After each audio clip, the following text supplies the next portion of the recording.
네, 오늘도 제가 두 종목을 준비했습니다. 레포트 두 개 했는데, 아주 잠깐 얘기도 하고 하면요. 제가 왜, 그렇게 대합을 할 줄 알아야 그랬는데, YG 엔터테인먼트 왜 올라가냐. 그렇게 얘기하셨어야죠.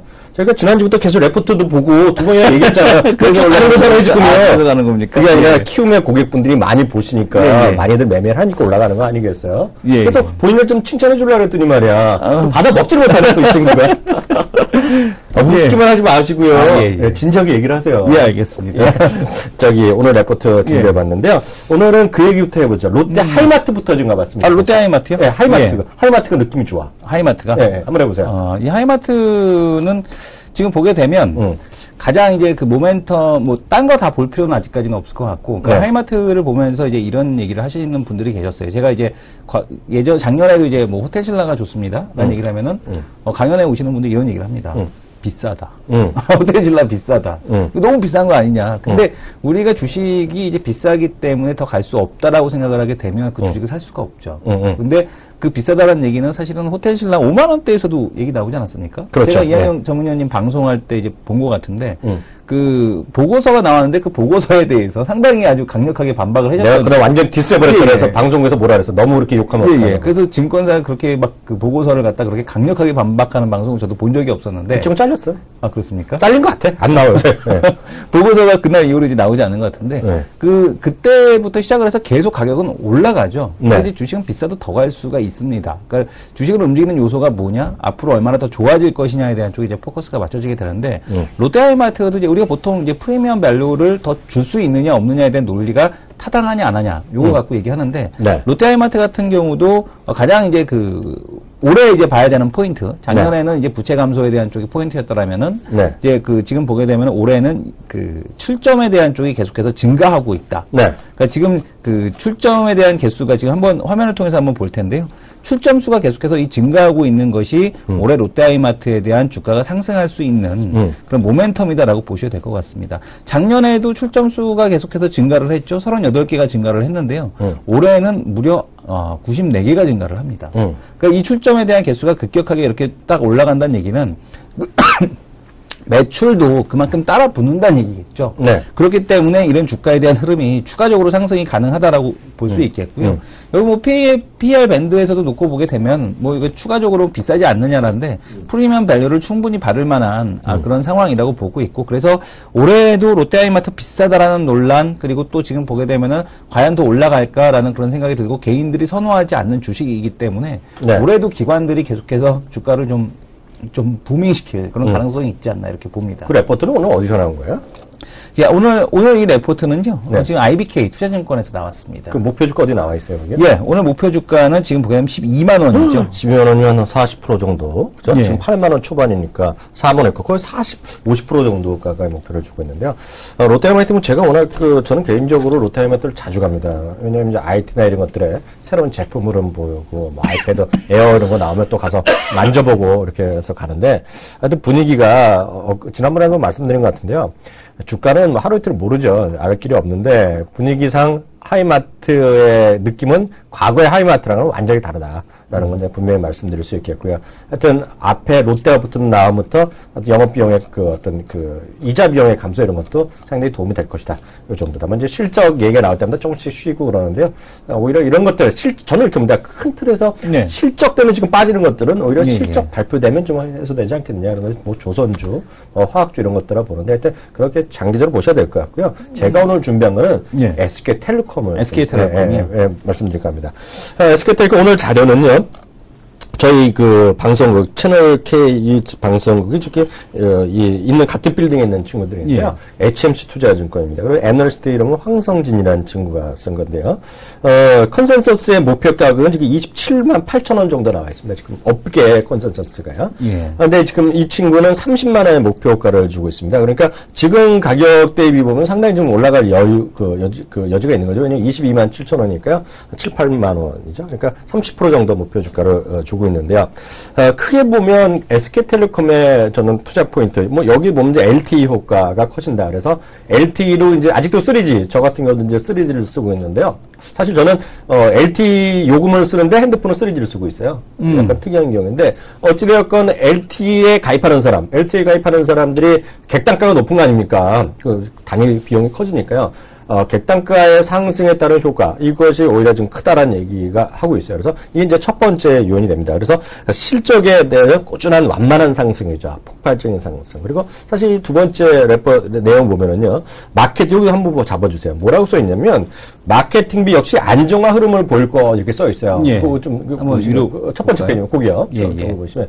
이런 얘기인데, 이거는 사실 믿을 게 없다고 좀 보겠어요. 제가 까놓고 말씀드리면. 예. 왜냐면, 항상 무슨 보조금은 감독하네. 무슨 또 작년에 단말기 유통구조 개선법 통과 얘기했는데 결국 통과를 못했거든요. 이게 업계에서 다 반발하고 그래갖고 누가 무슨 반발했는지 모르지만 그래서 이게 항상 이제 그 유통비용 감소, 보조금 감소 얘기가 나오는데 보조금 감소한 적이 없잖아요. 매번 마케팅에 줄어든 적이 없어요. 맨날 치고 빠지고 맨날 싸우기 때문에. 그래서 이거는 제가 보기에 투자 포인트, 뭐 30만 원 목표가는 모르겠지만 저는 이 레포트가 무슨 100% 저는 믿지는 않습니다. 다만 제가 생각하는 SK텔레콤의 논리는 두 가지 정도가 있다 보고 있어요. 첫 번째는요, 통신주를 산다 했을 때, 우리 개인이 아니라 기관 투자가 외국인의 입장에서 말해요. 한국의 통신주를 사겠다 그러면 예전엔 KT를 사면 됐어요. KT는 왜냐면 거기다가 KT 안정적인 나라에 사는 데다가 뭐가 있어요? 배당을 줬잖아요. 고배당이었는데요. 이석채 회장이 이제 그 집에 가면서 고배당을 포기했잖아요. 그러니까 그 다음에 배당은 또 어디냐? 또 SK텔레콤에 대한 관심이 하나. 첫 번째 요인이 분명히 KT 대신에 SK텔레콤 옮겨가는 수요가 분명히 있을 것이다. 라는 생각이 있습니다. 뭐 선호도의 차이가 있지만요. 두 번째는 하나의 큰 흐름이죠. SK텔레콤이 지분 투자에서 대박난 거. 우리 시청자분들 아세요? 아시는 분 한번 써보세요. SK텔레콤이 지분 투자에서 대박난 거. 이거 아시는 분이 별로 없어요. 늦게 대답하시는데. 혹시 아세요? 이들들은? SK 하이닉스 아니에요? 그렇죠. SK 하이닉스 지분 투자에서 대박 났잖아요. 그래서 SK 하이닉스 위에 SK텔레콤이 있고, SK텔레콤 저 위에 누가 있냐면 SK텔레콤 저 위에 SK CNC가 있다. 그래서 저는 SK 하이닉스부터요. SK 하이닉스 그리고 SK텔레콤, SK 그리고 저 위에 SK CNC까지 하는 흐름이다. 그래서 그런 관점에서 SK텔레콤에 대한 기본적인 전 선호도를 갖고 있는데 뭐 주가는 제가 잘 안 봐서 모르겠는데요. 일단 그런 거는 여기 자세한 내용은 이 레포트는 짧은 레포트라 빠져 있는데 여하튼 이 친구는 LTE 모멘텀에 따라서 안정적인 성장 흐름을 갖고 있다. 그래서 30만 원 목표를 주고 있는데 일단은 저는 하여튼 통신주에서는 최선도를 저는 SK텔레콤은 맞다라는 생각에 이 친구의 일단 의견은 동의를 합니다. 어떻게 보세요? 근데 그 화면에서 잠깐 화면을 한번 보도록 할 텐데요. 화면 보시게 되면 SK텔레콤의 시장 점유율이 계속해서 하락하고 있다. 2004년도 이후로 줄곧 이렇게 우하향에 대한 쪽을 보여주고 있거든요. 물론 아직까지 50% 이상에 대한 시장 점유율을 확보하고 있는 건 사실입니다. 하지만 그럼에도 불구하고 LTE 점유율도 그렇게 증가하는 상황에 대한 쪽도 아니고요. 그리고 또 가입자는 물론 증가하고 있습니다만은 시장 점유율과 LTE 점유율 자체가 그렇게 증가하지 못한다라면 그럼 주가가 우상향할 수 있는 모멘텀에 대한 쪽이 본업에서 나올 수 있는지에 대한 쪽이 퀘스천인데 이 부분은 어떻게 생각하십니까? 그런 거는 이 대표 마음에 들어가면 되겠죠. 이 대표가 KT 쓰다가 어디로 바꿨어요? 제가 KT 쓰다가 LG U 플러스로 바꿨습니다. 지금 만족해요, 후회해요? 저는 후회하는데요. 많은 사람들이 LG U 플러스를 근데 저야 이제 후회하지만 많은 사람들이 지금 아까 화면을 통해서 한번 보도록 할 텐데요. 이 ARP가 계속해서 증가를 가장 크게 하는 것이 바로 LG U 플러스입니다. 그러니까 즉 뭐냐면 3G 요금제에서 그 LTE 요금제로 가장 많이 바꾼 곳이 바로 LG U 플러스라는 얘기거든요. 근데 LG U 플러스 같은 경우는 가입자에 대한 증가폭도 가장 뛰어나게 나오고 있거든요. 맞아요. 그러면은 그러니까 저는 이제 물론 이제 저는 LG U 플러스를 간 걸 매우 후회합니다. 제가 지금 핸드폰을 이제 쓴 지가 97년도, 6년도, 96년도 말부터 이제 그 쓰기를 시작을 했으니까 벌써 이제 몇 년입니까? 한 15, 16년 됐죠. 15, 16년 이상 넘었죠. 훨씬 넘은 것 같은데. 근데 이제 유일하게 이게 처음으로 LG를 처음 써봤습니다. 15, 16년 만에 지금 LG를 처음 써봤는데, 그동안에 이제 누려왔던 이런 그런 것들이 안 되니까 많이 이제 불편하다고 생각하는데, 시장에서 바라보는 것은 그렇지 않은 것 같다라는 생각이 있거든요. 그래서 이 부분에 대해서 어떻게 생각하시는지, 과연 LG나 KT도 앞으로 이제 그 공세가 될 것 같은데 이게 회장님 바뀌고 나면 뭐 배당을 줄이겠다는 얘기는 그만큼 공격적인 투자를 하겠다는 거 아니겠습니까? 뭐 그럴 수도 있겠죠. 근데 저는 이렇게 보고 있고요. 그 LG 플러스 나쁘다는 게 아니라 LG 플러스 간 거는 전면 LG 플러스 처음에 바로 가버렸잖아요, 내가요. 그래서 그거에 대한 효과가 상당히 컸던 것이 사실인데요. LG 플러스에 대한 만족도가 높지 않은 것도 또한 사실이라는 거죠. 그런 게 있고요. 점유율 문제는 일부러 점유율을 많이 안 올리죠. 왜냐하면 50% 이상 가면 이제 독점적 지배자이기 때문에 그런 게 때문에 서로 점유율 관리하는 게 있고요. 또 하나 이제 단기적인 뉴스 모멘텀이 될런지 안 될런지 모르겠는데요. 혹시 오늘 뉴스 보신 분 어저께인가요? 오늘 아침에 본 뉴스 같은데요. 이제 뭐 꼭 삼성전자에 대한 정책 때문에 그럴지 모르겠는데요. 삼성전자가 그 보조금은 그 자체 매니팩처러 보조금 있잖아요. 그 통신사 보조금이나 삼성전자 스스로 주는 보조금에서 차별적인 제도를 시행한다 그러네요. 그래서 뭐냐면 똑같이 예를 들어서 갤럭시 S4 많이 쓰는 거 있죠. 많이들 요즘 작년에 나왔구만 하는 거. 그게 모르겠어요. 제가 이제 이게 사업을 하는 사람이 아니니까. 지난주 말에요. 할부원금 10만 원까지 떨어졌대요. 그래갖고 이게 삼성전자가 제조업자 보조금을 KT랑 SK텔레콤이 엄청 뿌렸답니다. 그러면서 이제 빨리 부민시키려고 하는데 그 논리가 뭐냐면 많이 파는 쪽에 몰아주게요. 그래서 똑같은 날 있죠. 예를 들어서 그 정확한 금액은 모르겠지만 SK텔레콤이나 KT는 삼성전자가 100이란 보조금을 줬다면 그러면 LG는 30밖에 안 준 거예요. 그게 오늘 뉴스에 크게 났더라고요. 그러면 차별적으로 하면 LG 플러스가 엄청 당황스럽다. 왜냐하면 10만 원 할부 원금이 찍히는 사람이 있고 할부원금은 40만 원, 50만 원 찍히는 데 있으면 LG 그 직원 아니면 가겠어요? 안 가죠. 그런 차이가 지금 시장에서 지금 반영되고 있다라고 이렇게 보시면 좋을 것 같습니다. 거기까지 하고요. 종목별로 좀 특이한 주식, 목표주가가 올라갔거나 매출 올라간 거 있잖아요. 몇 번 찾아주시죠. 자, 오늘 그 종목에 대한 쪽을 한번 보도록 하겠습니다. 지금 보게 되면 오늘 이제 주가에 대한 쪽에서 상승에 대한 쪽이 좀 이제 눈에 띄는 종목군을 한번 볼 텐데요. 오늘 그 코너는 YG 리포트에서 한번 그대로 보도록 하겠습니다. 자, 지금 YG 리포트를 한번 보도록 할 텐데요. 자, YG 리포트 화면을 보시게 되면 오늘 그 EPS 상향이 나타난 종목군들 중에서 눈에 띄는 쪽은 바로 제약주입니다. 특히 이제 유한양행 같은 경우가 EPS 추정치가 약 90% 이상 그래요? 모습을 보여줬고요. 지금 보시게 되면은 그 주로 제약주들이 눈에 띄고 있죠. 휴용스, 대웅제약, 동아 ST, 그다음에 동국제약이라든가 유나이티드 제약, 녹십자, 유한양행 이런 종목들, 한스바이로메드 이런 종목들이 지금 많이 EPS가 상향이 되고 있는데 그만큼 이 제약주 쪽에 대한 그런 모멘텀에 대한 쪽들이 좀 살아나는 것이 아니냐라는 것이 좀 특징적인 모습이겠고요. 잠깐만요. 그 유한양행 전 잘 안 보이는데 멀리서 갖고 화면이 어느 증권사에서 쓴 거예요? 오늘 한국투자증권에서 쓴 겁니다. 한국투자증권에서 ETC 3분기 매출 성장 둔화에서 회복이 됐다라는 쪽으로 이제 제목의 이제 보고서가 나왔죠. ETC 전문의약품 때문에? 전문의약품 때문에요. 제가 칭찬을 엄청 해주려고 하다가 갑자기 했는데, 그게 우리 엊그저께 얘기했잖아요. 중국에 그 산화 제한 풀리면서, 정말 농담에 제일 혜택 보는 거가 첫 번째 요인이 그거예요. 저는 그 레포트를 한번 찾아 읽어봐야겠네. 제가 있는지 없는지. 제가 얘기하는 건요, 제가 증권회사 직원 얘기 듣는 게 아니잖아요. 또 절친이 제약회사 하는 친구가 있어요. 농담이야. 상장사에 있어요. 오너인데 그 친구가 난데없이 유한양을 좀 봐야 된다는 거예요. 그게 왜 그러냐니까 전 그때까지는 잘 몰랐는데요. 그거 있잖아요. 유한 킴벌리가 중국에 수출을 많이 하는 모양이에요. 근데 저거 있죠. 두 가지 얘기하더라고요. 내가 그래서 나도 안다. 아는 척해서 연말에 만나는데 산화 제한이 있잖아요. 산화 제한이 풀리면서 엄청나게 팔릴 거라는 게요. 그게. 그래서 그거 정말 이제한테 진짜 팔린다고. 그래서 뉴스를 찾아보니까 정말 많이 팔려. 근데 이런 얘기하면 좀 그렇지만은요. 더 큰 게 뭔지 아세요? 어떤 거요? 중국에 노령하는 한국은 저리 가라요. 그렇죠. 그 노인들 쓰는 거 있잖아요. 디펜더. 그게 또 엄청 좋다네요. 일본은 이미 고령화 사회가 돼서 기저귀에 대한 소비가 유아 기저귀에 대한 소비가 이미 노인 기저귀가 유아 기저귀의 수요를 앞질렀죠. 이제 그렇기 때문에 노령화 사회로 갈수록 이런 노인 실버 제품에 대한 수요가 많이 늘어난다는 거예요. 그러니까 그래서 여기까지 레포트에 나와 있는지 안 나와 있는지 모르지만 제 친구가 이제 상장사인데 진짜인데 이 친구가 자기 회사에 관심 있는 게 아니라 저보고 그런 거 좋아 보이더라고. 그 친구가 얘기해 주더라고. 그래서 저는 그 다음에 좀 관심 갖고 그 다음에 사실 관심 화면에 올라갔는데요. 계속해서 그런 얘기도 있다는 거 좀 보시면 좋을 것 같습니다. 여기까지 해서 두 남자 레포트 보기 코너 마치도록 하겠습니다.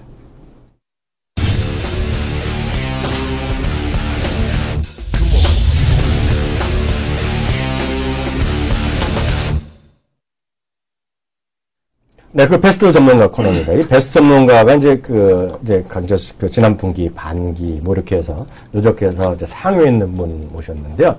그 분기에, 지난 3분기에 2등 하셨나요? 3분기, 마지막 3분기에. 뭐 1등 아니면 등수가 아니죠. 그러니까 내가 그걸 하려고 했어요. 세상은 이제 더러운 세상이야. 1등 아니면 2등. 1등만 기억하는데요. 그래도 가장 최근에 12월 달에 1등 하신 분 모셨습니다. 김기수 전문가님 모셨습니다. 안녕하세요. 예, 안녕하십니까. 예. 우리가 이렇게 만날 줄 알았어요? 예. 알았어요? 예. 아니, 이렇게 자기가 1등 할 걸 아는 게 아니라 이렇게 같이 방송을 할 줄 알았어요? 저는 1달치는 몰랐고요. 네. 그 이학년 전문가님 예전에 있을 때, 그리고 우리 또 이승원 전문가님이지 않습니까? 두 사람들 말빨은 또 죽이잖아요. 말빨이 세서 언젠가는 다시 되돌아올 거라고 봤습니다. 아니, 할 말을 없게 만드세요. 저는 뭐 김기수 전문가님 나오는 게 당연하다라고 생각한 게 뭐냐면, 항상 이렇게 보면은 주가 올라갈 때 이렇게 또 이렇게 확실하게 또 수익 내주는 가장 또 이렇게 그 손꼽히는 전문가 아닙니까? 그래서 김기수 전문가님이 나오시겠구나 이 코너에 그걸 예상을 했죠. 예. 사실 저랑 김기수 전문가는 개인적인 인연이 깊습니다. 벌써 우리가 만난 지가 10년 넘었죠. 10년 넘었죠. 12년 정도 됐는데요. 사실 많이 늙었어요. 김기수 전문가도요. 요 근래 한 2년 동안 주시장이 상당히 힘들었죠. 그러니까요. 네. 저는 뭐 주식 따라서 얼굴이 바뀌니까. 네. 주식 시장이 한 2년 동안 힘들었으니까 좀 나이가 많이 들었죠. 근데 처음에 제가 외국에서 왔을 때 작년 5월에 만났을 때 얼굴이 상당히 좀 안 좋았거든요. 예. 근데 아직도 완전 회복은 안 됐지만 약간 꽃이 피려고 그래. 그죠? 약간. 근데 그 얘기를 어떻게 꽃이 폈는지 얘기 들어볼 텐데요. 제가 이미 소문은 많이 들었습니다. 사실 저랑 통하는 게 있어요. 예. 저는 못 먹어도 네이버거든요. 예. 오늘 아침에 방송에도 이런 얘기 했어요. 또 물어보길래. 아니, 어제 100만 원 언더라고 베팅하셨잖아요. 100만 원? 100만 원 돌파 베팅했고. 그럼 만원 내기니까 틀리면 어때? 김 교수님이 했다면 감당해 봐야죠. 예. 저는 팔락이에요. 팔락이 아니고. 네이버를 있잖아요. 예. 오늘 현재 이게 중요한 게 아니에요. 저는요. 그 얘기부터 해보죠. 작년 9월에 재상장 됐잖아요. 예. 그때 뭐 40만, 50만 원 그때 기억나시죠? 그때 43만 2천 원부터 매매. 그러니까. 예. 그러니까 다수의 전문가들이 증권회사들 크다봤자 5, 60만이었어요. 예. 삼성증권 정도 조금 높게 봤었는데요. 그때 왜 네이버를 처음 했는지부터 그 얘기부터 풀고 가죠. 왜 그때 네이버를 얘기했는지. 사실은 그 그러니까 재상장이었죠. 네이버와 NH 엔터테인먼트. 그때 이제 재상장을 하게 되면 한 달 동안 거래 정지지 않습니까? 맞습니다. 예. 그 전부터 사실 네이버를 노렸습니다. 그래서 분명히 한 달 이후에 저 종목이 재상장을 하게 되면 NH 엔터테인먼트하고 두 종목으로 갈라진다. 그런데 NH 엔터테인먼트는 건드리지 말아라. 그거는 10만 원 분명히 깰 거니까 그러니까 네이버 쪽으로 가야 된다. 그리고 네이버에서 이제 또 우리가 보는 부분이 이제 검색과 SNS 쪽이잖아요. 그죠? 네네. 이제 거기에 봤을 때 미국 시장에서 트위터나 그리고 페이스북 그리고 야후 구글 이런 쪽으로 봤을 때 글로벌 시장에서 새로운 신성장 동력을 가지고 새로운 산업. 그러니까 우리 시장이 여러 가지 제가 이 방송을 통해서 계속 이야기를 했거든요. 왜냐하면 중국에 치이고 일본 엔화 약세에서 치이고 그러면 기존 산업이 그 수익성을 영위하는데 상당히 힘들다. 그렇다면 항상 시장은 새로운 성장 동력을 먹을거리를 찾는 그런 신사업에 관심을 가질 수밖에 없고 그것이 글로벌 시장의 추세고 그렇다면 우리 시장에서는 가장 적절한 게 네이버다 해서 43만 2천 원부터 68만 7천 원 단기 최고점. 그렇죠. 그때 68만 7천 원에 못 팔고 66만 67만 원에 다 판 이후에 인간적인 태도지 그런 거예요. 최고점 못 팔지 그거는. 그런데 뭐 예전엔 기아차 84,200원에 최고점인 날 팔았었으니까. 근데 고점인 날 팔았는데 조금 더 올라갔죠. 항상 주가는 그 오버슈팅이 있잖아요. 그죠? 관성. 예, 관성과 가속성에 대한 부분. 이제 그런 이후에 다시 60만 원 이하로 내려왔을 때 60만 원과 56만 원에서 계속 쌌습니다. 뭐 여기 MTN이고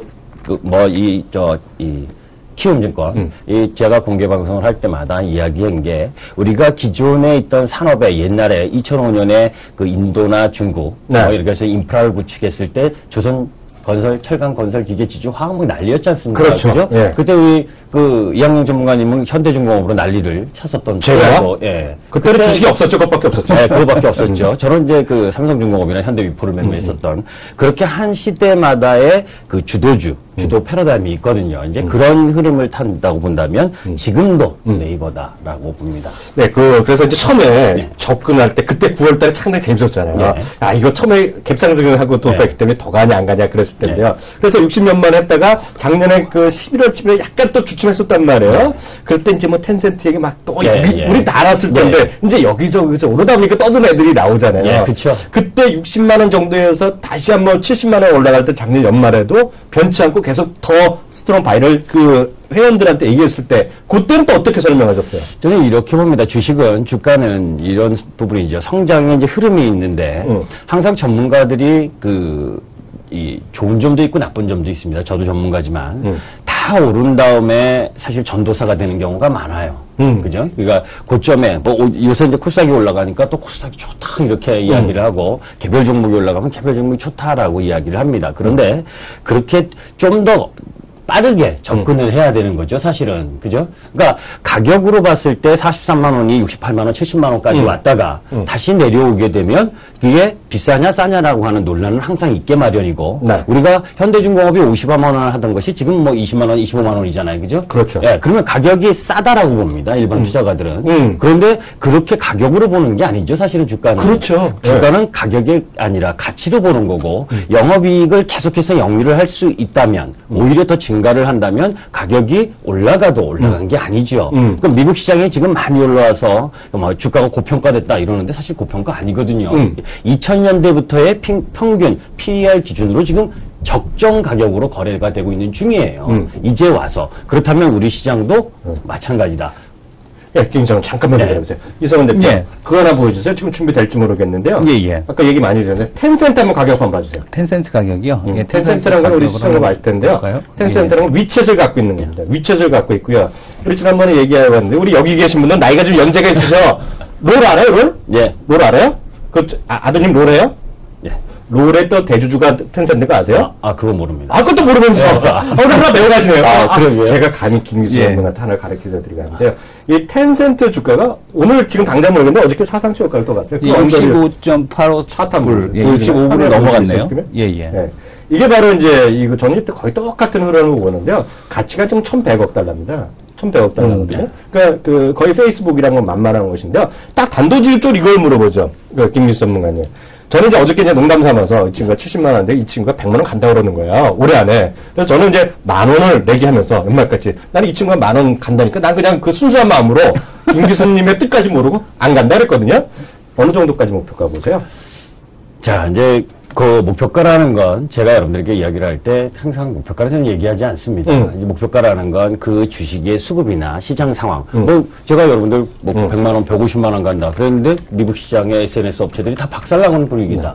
우리는 을입니다. 그거 시장에 따라서 같이 갈 수밖에 없는 거거든요. 그래서 기본적으로는 지금 사야 할 때냐 아니냐 이게 더 여러분들께 중요하고 어제 이 시간에 8월 이 시간에 여러분들께 이야기를 했어요. 10시 반에 나와서도. 그건 중요한 방법이 아니었어 시간이. 이 시간을 줘요. 그걸 알아야죠. 우리 여기 방송을 듣고 계시는 분들은 제가 사실 여기 나와서 계속해서 이야기했던 게 조금 전에 텐센트를 보여주셨지만 페이스북이나 트위터, 그죠? 그리고 구글 이거 신고가 계속 경신을 하고 벌써 작년에 이야기했어요. 그러니까 지금 그렇게 올라왔고 그런 가운데 지금 여러분들이 오해하시는 부분 중에 하나가 주가가 21 이평선을 깨지면 생명선 깨지니까 위험하다. 그죠? 맞죠. 그거 참 옛날 구닥다리. 오늘 또 200일선이 어떻다. 정말 그런 이야기를 다 하는데 저는 목표가는 기본적으로 연말까지라 그랬으니까 올해. 이제 이 추이대로 계속 간다면 120만 원 정도까지는 가죠. 120만 원. 그러니까 120만 원에 10,000원 더 3명 걸었네. 3명. 120만 원 넘으면 자기가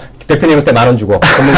그런데 이제 이런 부분이에요. 맹신하지 마셔라, 여러분들은. 항상 그 부분은 주도주라고 하는 부분에 주도주가 꺾이는 추세를 갈 때는 어떤 라인을 지켜줘야 되느냐 하는 부분이 있는 거죠. 이번에 얘가 네이버의 기술적 흐름이나 수급 상황으로 봤을 때 이번 조정 라인이 66만 2천 원까지 내려왔는데 그 66만 2천 원이 이전에 68만 7천 원 고점 형성할 때의 종가상 고점입니다. 그 라인들을 지켜준 거거든요. 네이버를 포기하려면 여러분들 66만 원을 깨면 그때는 포기해라. 제가 이 얘기를 말씀드리고 싶어요. 제가 괜한 소리 하는 게 아니라 저는 제가 김기수 전문가님은 친하긴 친합니다. 개인적으로 친하지만 그렇다고 뭐 제가 술을 먹는 사이는 아니잖아요. 술을 안 마시니까. 저는 술을 좋아하는데 이학용 전문가님 뭐 한 잔을 못 하시니까. 이학용 위원님은 술 안 마시는 분이죠. 근데 제가 이 말씀을 드리고 싶어요.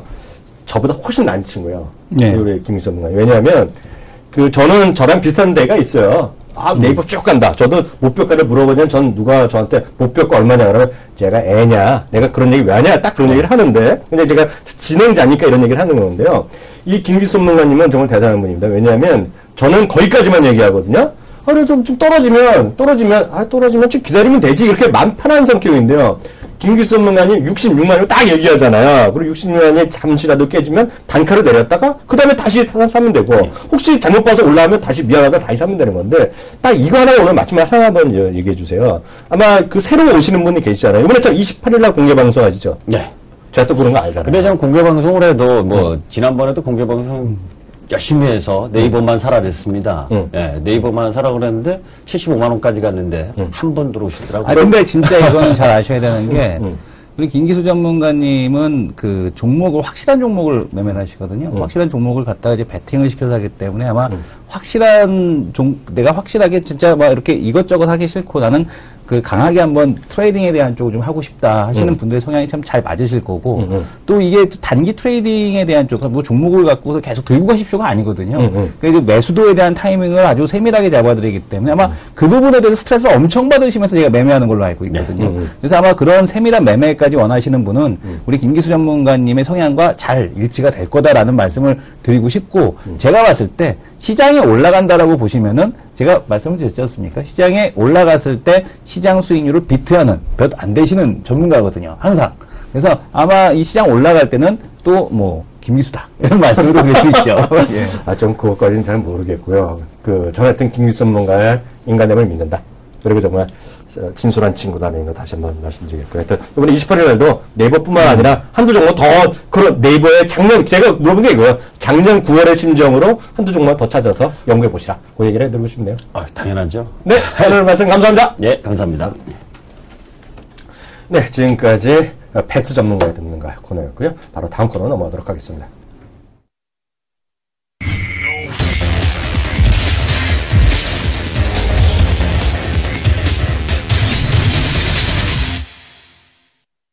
네, 다음은 토크 배틀 코너입니다. 토크 배틀은요, 국내외 이슈, 그리고 뭐 종목이면 종목, 이런 거에 대해서 또 나름대로 각자의 주장, 그리고 의견을 서로 나눠보는 시간이 되겠습니다. 오늘 해외 이슈부터 다루겠습니다.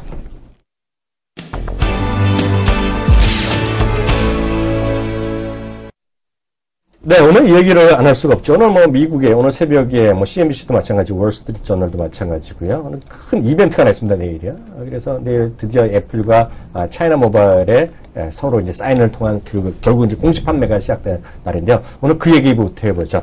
애플에 대해서 관심이 다시 높아지고 있는데요. 네. 어떻게 파악하고 있어요? 일단 애플에 대한 관심이 높아지는 건 뭐 당연하다. 이렇게 보고 있습니다. 특히 근데 이제 그 애플에 대한 관심이 높아지는 것도 뭐 당연하겠고, 그리고 또 이제 요거를 갖다 말씀을 드리고 싶은데, 이 애플 같은 경우는 지금 그 차이나 모바일과 손을 잡았고, 또 구글 같은 경우가 지금 누구랑 손을 잡았냐면은, LG전자랑 손을 그렇죠. 잡지 않았습니까? 네. 그러니까 삼성전자가 타이젠이라는 이제 OS를 갖다가 이제 타이젠 OS 폰을 출시한다라는 얘기 때문에, 구글도 삼성에 대한 견제를 들어가고 있고, 애플도 삼성에 대한 견제를 들어가고 있다.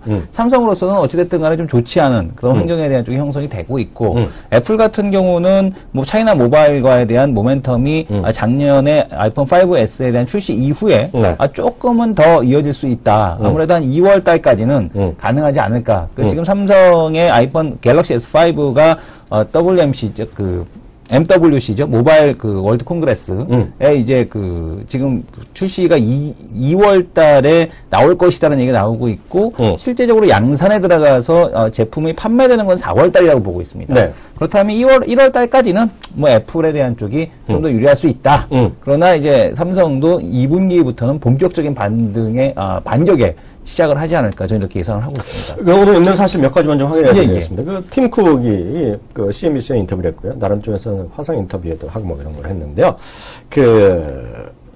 팀쿡의 자기의 말 그대로 번역을 하면요. 분수령이 있다. 분수령이 된다. 뭐 이런 얘기를 해요. 예, 그런 표현을 하더라고요. 네. 그게 뭐냐면 엄청난, 우리식으로 하면 엄청난 모멘텀이 될 거라는 얘기를 하고 있어요.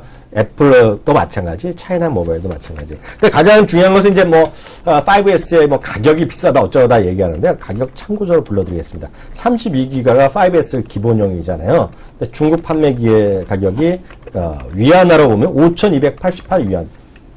감이 저도 자신도 없는데요. 미국 달러 하면 감이 오죠. 874달러고요.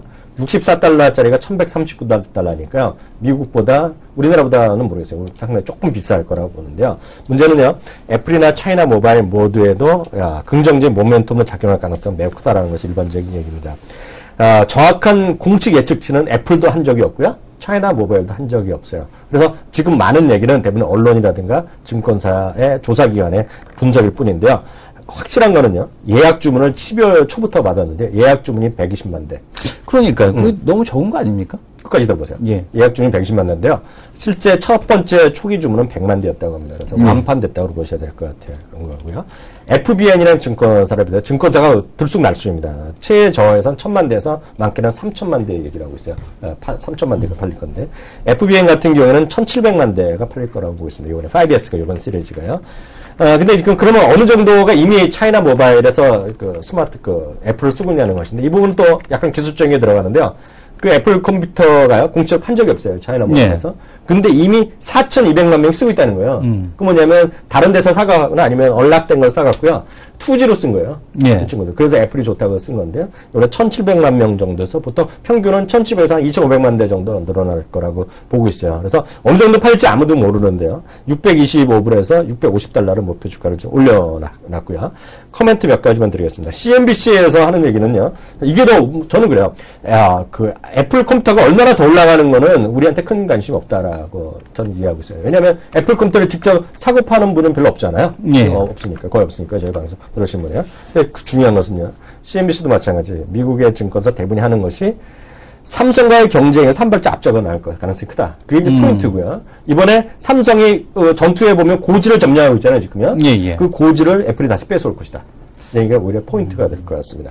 물론 뚜껑 계속 열어봐야 되겠는데요. 중요한 것은 미국의 하이엔드 시장, 비싼 스마트폰 시장에서는 작년 10월 출시 이후에 아이폰 5S가 59%로 시장 점유율 1등을 하고 있고요. 중가에서 아이폰 4S도 잘 나가고 있고요. 일본의 1위, 중국에서도 1분기 무조건 애플이 1위를 할 얘기가 많이 크고 있어요. 그래서 이건 아무도 모르는 얘기인데요. 중요한 것은 진실은 사실은 어떻게 팩트가 결과로 나올지 모르겠지만 제가 드릴 수 있는 말씀은 딱 하나입니다. LG 디스플레이도 그 흐름으로 올라갔다고 좀 보고 있고요. 오늘 인터플렉스 아침에 잠깐 반짝하는 것도 다 그런 요인이라 보고 있는데요. 그건 반짝할 뿐이겠고요. 중요한 것은 앞으로 내일부터 이번 달 말, 그리고 3월 말, 그리고 3월 말 실적 나오는 그 언저리 시점까지 삼성에 관한 얘기보다는요. 삼성이 좋다 하는 얘기보다는 애플 컴퓨터가 중에서 어떻게 팔렸냐, 얼마나 팔렸냐에 대한 뉴스가 더 많이 나올 가능성이 크다. 그거 하나가 지금 주가에 많이 설명된다. 일단 거기까지는 말씀드릴 수 있을 것 같아요. 저는 조금 반대되는 의견. 네, 좋아요. 가지고 있습니다. 그 이유는 뭐냐면 첫 번째, 차이나 모바일의 가입자가 7억 명이죠.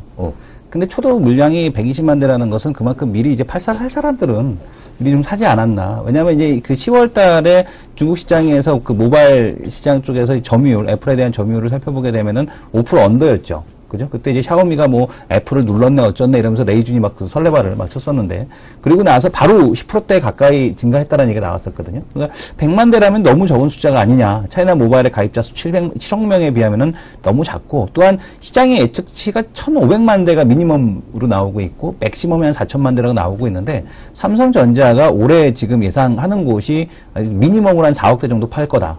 얘기하고 있거든요. 그리고 맥시멈으로 지금 나오고 있는 곳은 어디냐면은 미국의 시장 전문 조사 기관이죠. 스트래티지 어널리틱스에서 약 올해 5억대 가까이 삼성전자가 판매를 할 거다라는 얘기 나오고 있습니다. 이미 4억대도 전대 미문의 판매 기록이 있고요. 그리고 5억대까지 판매를 한다는 것은 그만큼 볼륨에 대한 효과를 무시할 수는 없다. 그러나 그동안에는 애플이 돈을 많이 벌었지만 볼륨에 대한 측면에서 놓고 봤을 때 삼성이 이 볼륨에 대한 효과를 충분히 올해는 누릴 가능성에 대한 쪽이 높다라고 보고 있고, 아직까지는 그 차이나 모바일에 대한 효과가 기대했던 것 이상에 대한 효과는 아직까지 나타나지 못하고 있다. 저는 그렇게 보고 있어서 삼성전자가 오히려 1분기에 조정을 받고 있을 때, 애플에 대한 공격에 의해서 조정을 받고 있을 때가 매수에 대한 기회가 되지 않을까. 저는 그래서 올해도 역시 삼성전자에 대한 쪽에 좀 더 높은 점수를 주고 싶다라는 말씀을 드리고 싶습니다. 맞아요. 그건 뭐 당연히 그 연간을 보면 삼성이 워낙 스펙트럼이 넓잖아요. 크게 봐서는 삼성이 1등인 건 맞는데요. 일단 저는 이제 1분기 정도로 얘기하는 거고, 저는 뭐 의견을 드린 게 아니라 미국에서 바라보는 시각을 전해드렸을 뿐이다라고 일단 꼬리는 약간 내립니다, 저는. 꼬리 내리는 게 아니라 미국에서는 그렇게 보고 있다는 게 중요하고요. 앞서 얘기한 거, 이제 7억 명의 가입자 중에 너무 작다는데 그걸 왜, 약간 또 오해 있으셔야 되는 건데요. 중국은 아직도 스마트폰보다는 2G를 쓰는 사람이 절대 나세요. 그래서 저쪽 있죠. 말이 갑자기 안 나는데, 차이나 모바일에서도요, 스마트폰 가입자는 1억 몇천 명밖에 안 돼요. 그래서 그게 훨씬 룸이 완전히 큰데요. 지금 5S가 이렇게 나왔다라고 그냥, 그렇게 사실관계를 좀 확인해 드리고 싶습니다. 그러니까 중국은 아직도 대부분이 2G를 쓴다. 그래서 그것이 이제 여력이 엄청 커지고 있다. 그래서 사람들이 오해하는 거예요. 그 가입자 수랑 그 스마트폰 가입자랑 그 차이가 워낙 아직 갈 길이 멀다는 게 거기서 그런 수치가 차이가 있다는 것이고요. 예약주문 120만 대가 더 작다, 많다라는 얘기 하는데요. 이렇게 보시면 되겠죠. 우리나라도 예약 주문할 때 보면 가격이 안 나온 상태에서 예약 주문하잖아요. 그러니까 똑같은 흐름이다. 라고 보시면 좋을 것 같아요. 그래서 정말 이게 1000만 대밖에 안 팔릴지, 2000만 대 팔릴지, 4000만 대도 팔릴지 모르겠지만 중요한 것은 어제도 말씀드렸다시피 중국 사람들의 가격에 대한 변수는 예전 같지 않다. 소황제, 소공주의 질르는 소비가 워낙 뭐 대단하다. 그 정도 이해하셔야 될 것 같습니다. 다만 이 수량 자체가 많냐 적느냐는 논란이 많이 있어요. 맞아요. 그건 아무도 모르는데. 왜냐하면 샤오미 같은 경우에 한 달에 2번 정도를 온라인에서 팔거든요. 근데 한 번 보통 20만 대를 파는데요. 20만 대 항상 10분밖에 다 팔립니다. 그러니까 120만 대 많냐 적으냐고 하면 할 말이 없어요. 근데 하여튼 지금 가격 차이라는 여러 가지, 아직 뚜껑도 열리지 않은 상태에서 가격도 모르는 상태에서 팔았다. 이게 많냐 적은 거는 시청자들은 판단하셔야 될 것 같고, 오해하지 마시고요. 제가 말씀드린 애플의 논리는 미국의 논리다. 우리나라의 논리가 아니라 미국의 논리라는 거 다시 한번 말씀드리겠고요. 그러니까 제가 두 번째 얘기 한번 해보죠. 저희가 이제 매주 목요일마다 나오는 뉴스가 냈어요. 오늘도 예외 없이 저도 아침에 방송에 딱 들어가서 봤는데요. 훅 올랐더라고요. 훅 오른 게 하나 있어요. 저희가 지난주 목요일에 말씀드렸잖아요. 보신 분 계신지 모르겠어요. pvinsight.com에 들어가셔서 폴리실리콘 가격 수요일에 다음 목요일날 국내 시간으로는 목요일 오전이죠. 오전에 이제 확인을 하실 수가 있는데 어제 이제 폴리실리콘 가격이 3% 이상 반등을 했다라는 소식과 함께 더불어서 오늘 역시 태양광주들이 가장 강한 시장에서 가장 강한 모습들을 보여주고 있습니다. 전반적으로 지금 월별 폴리실리콘 그 수출 가격 추이를 볼 텐데 이게 중국에 수출하는 가격이거든요. 그런데 지금 보게 되면 이미 20불을 넘었다라는 얘기가 나오고 있습니다. 그러니까 중국에 수출하는 폴리실리콘 가격이 20불을 넘었다. 이 20불 아주 의미 있는 숫자죠. 지금 OCI 사장님께서 지금 그 OCI의 폴리실리콘에 대한 BP가 20불이다라는 얘기를 했었는데 이 20불을 넘어간다는 얘기는 올해 1분기부터 OCI의 흑자 전환이 가능하다라는 것을 얘기하는 겁니다. 근데 이제 물론 4분기 같은 경우는 뭐 OCI 여전히 좀 실적에 대한 둔화, 어닝 쇼크에 대한 쪽이 나오겠습니다만은 4분기 실적 보고 가는 흐름이 아니기 때문에 여전히 앞으로 이 OCI나 태양광 관련주들은 이 폴리실리콘 가격에 의해서 계속해서 연동이 될 가능성에 대한 쪽이 높다라고 보셔도 될 것 같고 분기별 수출 물량도 지금 보시게 되면 우상향하고 있는 걸 볼 수가 있습니다. 계속해서 수출 물량도 증가하면서 가격도 올라오고 있기 때문에 계속해서 그 실적에 대한 속도가 상당히 많이 개선 속도가 가속화되는 그런 흐름을 보여주지 않을까 이렇게 예상이 되고 있습니다. 그 사이트 한번 다시 한번 소개해 주세요. 사이트 이름은 pvinsight.com입니다. 직접 한번 pvinsight고요. 지금 화면을 여기 캡처해 갖고 지금 여기서 보여드린 거고요. 지금 제가 쓰려니 insightS.com입니다. S가 들어가요? 여기에 들어오시게 되면 그 폴리실리콘 가격을 확인할 수 있고 매일 들어가실 필요 없고요. 어차피 일주일에 한 번 업데이트가 되기 때문에 목요일날 오전에 확인을 하시면 됩니다. 그래서 분명히 되는 거다? 그런 관련주들 있잖아요. 하나케미칼. 어떻게 봐요? 제가 한번 여쭤보고 싶은데, 왜 저한테 자꾸 지난 시간도 한번 자세하게 좀 말씀을 해주셨는데, 정확하게 어떻게 되는지 말씀을 안 해주셨거든요. 뭐요? 그러니까 하나케미칼의 가격이 BEP보다 OCI가 더 유리하다, 라는 얘기만 해주셨고, 저는 이제 하나케미칼도 주식이라는 입장에서는 좀 가능하지 않겠느냐. 맞아요. 라는 얘기를 드렸었죠. 그 얘기 했었잖아요. 그리고 자세한 얘기를 안 해주셨단 말이에요. 위원님께서. 그리고 뜬금없이 삼성정밀화학을 다크호스로 얘기를 해주셨었는데, 그 배경에 대해서 한번 설명을 좀 해주시죠. 제가 딱 보니까요. 예. 그 차트 한번 잡아봐 주세요. 예. 뭘 잡냐면요. 그 OCI 주가 있죠? OCI 주가랑, OCI 가 한번 잠깐 보여주시고요. 예. 그 하나키메파 한번 잠깐 봐주세요. 예. 가격은 지금 딱 보면 10분의 1이잖아요. 예. 아니, 가격은 10분의 1 정도 나오잖아요. 그 OCI가 20만원 언저리고요. 예. 하나가 2만원 언저리잖아요. 2만 1,000원이니까 뭐 2만원 잡으면 10분의 1이잖아요. 위에 게 OCI고요. 아래 게 이제 하나케미칼입니다. 근데 보세요. 올해요, 올해. 예. 그 지금 위에 게 뭐라고? 위에 게 OCI? 위에 게 OCI. OCI는 지금 연말 주가 위에가 있죠? 예. 맞아. 위에가 있죠. 예. 아래 거는 하나케미칼은 2만원짜리인데 불구하고 그 언저리 아니에요? 21,500원이고. 아까 그 비슷한 수준이잖아요. 그 예. 가격 변동이 별로 없잖아요. 예. 플러스 마이너스인지 모르겠는데, 제가 딱 봐서 멀리서 잘 안 보이는데, 예. 제가 드리고 싶은 말은 여기서 딱 나오잖아요. 절대 가격이 중요한 게 아니다. 가격이 중요한 게 아니다. 네. 왜냐하면 그 아까 BP 얘기했는데요. 예. 그 아까 전 잘 모르겠는데 아마 거기 이우현 사장이나 예. 그분이 얘기한 것 같아요. 20달러 되면 BP가 나온다 그런 얘기 했다는 것 같은데요. 제가 직접 만난 얘기는 아니니까 저는 모르겠지만 이거 아니겠어요? 그 훨씬 더 먼저 만들었고 OCI가 예. 하나가 늦게 들어갔으니까 이제 투자한 것도 더 늦게 했으니까 감가상각도 더 많이 해야 되고 뭐 이런 거 있을 거 아니에요? 예. 그러니까 하나케미칼이 늦게 들어갔으니까 상당히 뭐 자금도 많이 고소했을 테니까요. 그 외부 차익도 많이 했으니까 그런 비용이 더 비싸다는 얘기를 하는 거죠. 업계에서 하는 얘기예요. 예를 들어서 이거죠. 같은 폴리치클을 만들어도 예를 들어서 그 OCI가 20달러에 똔똔 그 수익이 나오면 하나케미칼이 좀 더 비싸야 된다. 좀 더 비싸다. 뭐 당연하겠죠. 뭐 그럴 수밖에 없겠죠. 뭐 상식적인 얘기가 되는데 그래서 그 정도로 이해하시면 될 것 같고요. 제가 무슨 이 회사 다닌 것도 아니니까 정확한 알 수가 없죠. 아마 자료 같은 게 혹시 있으면 그런 거 찾아보면 아마 그런 비교하는 게 있을 것 같아요. 있으면 될 것 같고요. 저는 다시 한번 이 얘기를 말씀드렸는데 저 기억나요? 예. 그랬더니 얘기했더니 시컨정했었던 주식 있죠. 예, 삼성정밀화학. 그 삼성정밀화학 한번 봐보세요. 삼성정밀화학이 오늘 한 2% 정도 오르고 있고 2.7% 정도 상승하고 있거든요. 삼성정밀화학 아래 거요? 예, 아래 거. 아직까지 이거 떨어져 있죠? 예. 떨어져 있죠? 아직까지는 삼성정밀화학은 삼성정밀화는 이거 보지 마시고요. 주봉이나 월봉을 한번 보여드릴까요? 삼성정밀화학이 얼마나 주가가 개박살 나 있는지 한번 보세요. 예, 한번 보여드리겠습니다. 예. 이게 저 고점이 몇 년이에요? 이 고점이 지금 보게 되면 2010년이고요. 10년? 예, 2010년이 딱 고점이고. 보면요. 이렇게 보시면 돼요. 시청자분들, 이 대표도 이렇게 보세요. 이게 제가 알기엔 7분기인가 8분기 연속으로 어닝 쇼크를 줬어요. 그쵸. 네. 계속해서 어닝 쇼크. 근데 레포트도 더 이상 나오지도 않아요. 이거 왜냐면은 삼성정밀화학이 간다 하고 여러 이제 기관 투자자래. 작년에도 제가 그랬던 걸로 알고 있어요. 썰레발을 엄청 깐 거예요. 작년에도 그런 설레발을 깠는데 작년에도 못 갔어요. 삼성정밀화학이. 근데 이제 이것도 폴리실리콘 얘기하고 그러는 건데 이게 아직 예. 공장이 완공이 안 됐을 겁니다. 이거. 이거 워낙 됐어야 되는 시기가 된 것 같은데 작년에 또 불의의 사고가 있어갖고요. 예. 인재 사고가 있어갖고요. 그때 또 빠졌어요. 예. 그래갖고 계속 생산이 지연되고 있는데요. 제가 이제 그다음에 나중에 이 대표가 한번 나중에 해주셔야 되는데 이게 공대생이 좀 해주셔야 되는데요. 뭔가 제가 이게 뭔가 방식이 다르대요. 폴리실리콘 생산 방식이 다르다. 제가 왜 어떻게 다르냐면 제가 모르는데요. 뭔가 다르대요. 그래서 예. 업계에서 한 얘기가 상당히 BP가 오히려 이런 거죠. BP가 오히려 하나보다 오히려 좋을 거다. 하나보다 낫다. 하나보다 훨씬 낮을 거다는 얘기를 합니다. 그래서 실제로 뭐 예를 들면 이런 거죠. 뭐 OCI만큼 좋아하지는 않겠지만은요. 뭐 딱 봐서 제가 모르겠지만 그래서 제가 이제 실적은 요번에도 안 좋을 거라고요. 형편없을 거라고요. 예. 생산도 안 하고 있으니까 제대로요. 하여튼 제가 또 닭코스 좋아하잖아요. 청마에 저는 좋아하는 거 흑마를 좋아하잖아요. 닭코스 어떨지 안 될지 모르는 거. 그래서 제가 삼성 엔지니어링 GS건설 이것도 닭코스라고 얘기한 거가 마찬가지인데요. 저는 삼성정밀화학이 이번에 실적이 되면 또 안 좋을 거라고요. 또 하여튼 또 실망스러울 같은 8분기 연속 어닝 쇼크 나올 가능성이 큰데요. 그렇게들 얘기도 하더라고요. 제가 주워 들은 거로 하면요. 근데 이게 하여튼 폴리시콘이 제대로 정말 반등하면 의외의 수가 삼성정밀화학이다.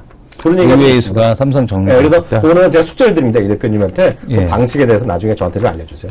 그거 살짝 뒤져봤더니 그 이유는 전기료하고도 좀 관련이 있을 것 같습니다. 그러니까 지금 그 삼성정밀화학의 그 폴리실리콘 생산 공법이 상대적으로 전기료가 적게 들어가는 FBR 공법이라고 지금 나와 있거든요. 이 FBR 공법이 정확하게 뭔지는 모르겠는데 제가 작년에 이제 뉴스를 언뜻 보기에 OCI가 적자에 대한 요인이 전기료가 올라가서 맞아요. 적자가 나타난 뉴스를 본 거를 제가 기억을 하는데 맞아요. 그 3분기 실적 갖고 이런 얘기를 했었죠. 삼성정밀화학 같은 경우는 이 FBR 공법을 동원해서 폴리실리콘을 생산하는데 상대적으로 전기료가 적게 들어간다는 얘기가 나오고 있어서 아무래도 이 전기료에 대한 쪽에서 좀 핵심이 있지 않을까라고 보고 있고 최근에 이제 그 산업용 전기 가격도 많이 올리지 않았습니까?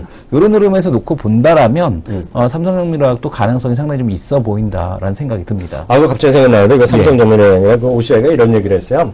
작년 3분기에 실적이 좀 안 좋게 나왔거든요. 왜 그랬냐 하니까 작년 여름에 순환하면서 전기 끊었잖아요. 사업단지들. 그리고 거기서 이미 4분기에는 실적이 적자라고 그랬어요. 실적이 안 좋다고 그랬는데 그때 이유가 그 여름에 전기가 부족한 나라는 많다는 거예요. 제 얘기 아닙니다. 오해하지 마세요. OCI의 컨퍼런스 콜에서 나온 얘기입니다. 제 얘기 아니야. OCI에서 직접 한 얘기가 4분기에도 실적이 안 좋다는 얘기였어요. 그리고 언제까지 안 좋냐면 2월까지 안 좋다고 그랬어요. 제가 갑자기 생각나네요. 2월 정도까지 실적이 안 좋다 그런 거예요. 근데 그 이유가 뭐냐면 전 세계에서 여름에 전기가 부족하는 나라는 많다. 그런데 겨울에 전력이 부족한 나라가 전 세계에서 유일한 나라가 어디? 대한민국이라고 그랬어요. 그 얘기하면서 1, 2월까지 실적이 안 좋다는 얘기했던 기억이 납니다. 그럼 찾아보면 나올 텐데요. 그걸 언제 얘기했냐면 3분기에 실적 발표하고 컨퍼런스 콜에서 하는 얘기입니다. 그래서 지금 이번 4분기에도 실적이 좋을 게 없을 거야, 아마. 그러면 좋아지면 그 겨울철 지나가고요. 전기 수급 뭐 해결되면 좀 좋아질 가능성이 있을지 모르겠지만 또 전기료도 올린다니까요. 그런 것들이 부담될지 모르겠지만 제가 그 방식만인지 그 방식은 나중에 좀 더 스타드 해주세요. OCI의 뭐 지멘스 공법하고 또 이제 그 삼성전기화학의 FBR 공법에 대해서 제가 좀 더 공부해서 말씀을 드리도록 하겠습니다. 네, 오늘 여기까지 하겠고요. 바로 하이로 코너로 넘어가자.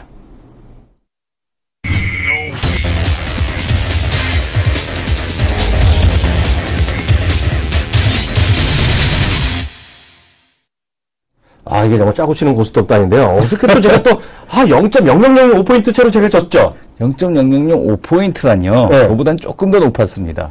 1포인트. 1포인트? 하여튼 아깝게 졌어요. 하여튼 1포인트 채로 졌는데요. 그래서 또 5대5가 됐는데요. 오늘 어떻게 잡았어요? 자꾸 저하고 이제 반대 의견을 자꾸 내시니까 틀리시는 겁니다. 그렇습니다. 쫓아갑니까? 반대 의견 내시고서, 지금 2번 틀리셨고 1번 맞으셨습니다. 저는 오늘 하이 보겠습니다. 하이요? 예. 그렇죠. 오늘 반대로 가는 게 아니라, 전 순수한 마음으로 로 가겠습니다, 로. 왜 가요? 저 하이로 가는 이유는 뭐냐면, 여전히 지금 상승 속도에 대한, 해외시장 상승 속도를 못 따라잡고 있거든요. 보통 이제 우리 시장이 이렇게 될 때는 어떻게 되냐면, 미국 시장이 조정을 보이는 날, 우리나라 시장이 올라가 버립니다. 그래서 이런 것 틈을 이용한다면 여전히 괴리도 발생하고 있어서, 충분히 추가적인 반등에 대한 쪽이 좀 가능하지 않을까. 그리고 오늘 보게 되면은, 어제 외국인들에 대한 매도도 대부분 이렇게 좀 잦아들었다라는 게 좀 보여지거든요. 이제 오후장 들어서 매도가 출회되면서 매수가 좀 줄긴 했습니다만 매도로 전환하지 않았다라는 점. 특히 어제 같은 경우는 하이를 좀 부르면서도 불안했던 게 선물 매도가 좀 있었거든요. 근데 오늘은 매도도 없어요. 이거 편안하게 하려고 말씀드리겠습니다. 그 기준점 잡겠습니다. 지금 1956.38 나오는데요. 1956포인트 가면 되겠죠? 1956포인트. 제가 뭔가 손해보는 느끼지만요. 1956포인트로 갈 거예요. 저는 로우로 가겠는데요. 저는 똑같습니다. 오늘 시간이 없어서 다 말을 못했는데요. 지금 이머징 마켓 썰러간 얘기가 너무 계속 나와요. 그래서 오늘 수치를 준비했는데 제가 내일 수치 정확한 왜 이머징 마켓에서 돈이 빠져나면 우리 시장이 여전히 썰렁한지를 말씀드릴 텐데 그거 제가 내일 꼭 예약해서 제가 말씀드리도록 하겠고요. 가기 전에 딱 하나만 제가 여쭤보고 갈게요. 작년에 제가 관심을 가졌었는데요. 이제 어디 가서 말을 안 했어요. 혼날까봐. 어떤 거? 코스닥에서 말을 안 했는데 주가 박살나게 떨어진 게 있어요.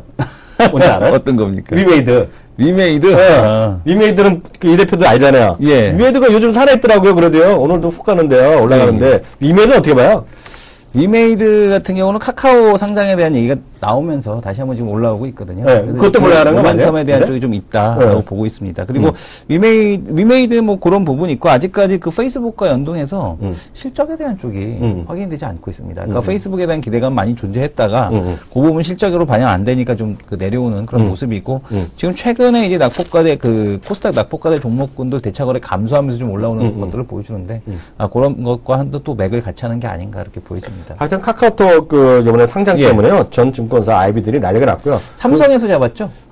결정된 거예요? 삼성에서 잡은 걸로 알고 있습니다. 하여튼 요번에 그것 때문에 아마 위메이드가 올해 내내 그런 이슈가 좀 있을 것 같다는 생각이 드네요. 근데 작년에 워낙 이거 딱 보면 위메이드가요. 올해 모바일 게임도 매출을 감소로 잡을 거예요. 그래서 그 실적은 제가 모르겠어요. 자세히 모르겠는데 모바일 게임을 약간 썰렁하게 잡은 거로 제가 봤는데 1억 3천만 명의 5조 정도면은 라인은 얼마일까요? 3억 명이 넘으니까, 3억 3천만이 넘으니까. 모르죠. 뭐 100만 원 가나? 그건 모르겠고요. 예. 10,000원 내기 했으니까요. 예. 그때 보시면 좋을 것 같습니다. 오늘 여기까지 하겠고요. 내일은 또 그 라인의 가치나 이런 것에 대해서 좀 더 잘하는 쥐가 또 한 명이 또 있어요. 예. 이규찬 기자가 그 전문이 진짜 전문이야. 네이버 전문인데 그 얘기 좀 더 나눠보도록 제가 부탁을 한번 해보도록 하겠습니다. 오늘 여기까지 하죠. 감사합니다. 감사합니다.